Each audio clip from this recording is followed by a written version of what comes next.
In this video, we are going to discuss partial classes. Partial classes are special type of classes that allow you to define the implementation of a class across multiple files. In our object-oriented programming playlist, we have already discussed different types of classes like static classes, abstract classes, and other types of classes. If you are interested, do check the playlist. In this video, we are going to discuss one more type of class that is available in C#. Here is an example of a partial class. We use partial keyword to define a partial class. Main feature is the class can be split across two or more files, but it will be combined into a single class during compilation. We are going to discuss this with an example. Before that, just look at this project structure. This is my control application, partial classes demo. I have added three files, partial class 1, partial class 2, and partial class 3. In these three files, I'm going to add same class, but I'm going to split my class definition into these three files. Here are my three files, partial class 1, then partial class 2, and partial class 3. These are three different files. If we go to this partial class 1, I have added this partial class demo class. Using this partial keyword, I'm telling the compiler this is a partial class, and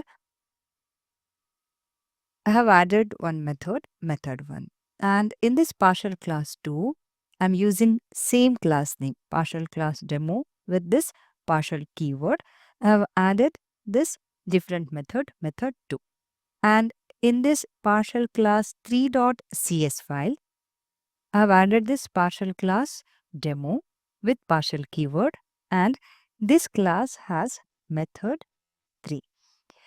But when we compile this application, compiler treats these three classes as single class and it will combine. When we compile our application, compiler treats our class something like this. It will treat this as a normal class which is having three methods. Key features of partial classes are the class can be split across two or more files. We have seen this in our example. All parts must have same access modifier. In our example, we have used public as access modifier. If you are using public for one class, then you should use same access modifier for other classes too. Then we cannot define duplicate members. See, in our first file, partial class 1.cs is our first file. And here we have this partial class. And we are adding this method by name method 1. And in this second file, we are adding this method by name method 2. What if I make it method 1? Then we get this error. Type partial class demo already defines a member called method1 with same parameter types, because though they are physically split across multiple files, they are treated as a single class. That's the reason we cannot have duplicate members. Discussing key features, we have discussed that access modifiers must be same. I'm using this public as access modifier. What if I change to internal?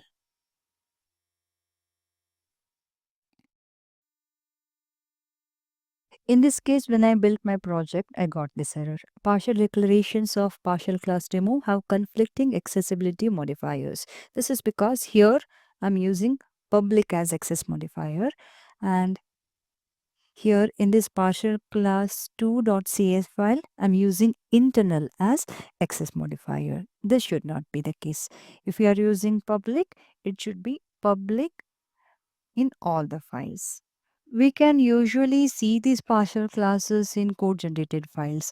Very good example would be WinForms applications or WPF applications. In that case, the designer files and code behind files will be different, but they will be treated as single file. Or when you have large class file and you want to split that file, then you can go for partial class. Again, this depends on the requirement, but in C#, we have the concept of partial classes and we can see them in different places. That's all for today's session. Thanks for your time. See you soon in the next video. Thank you.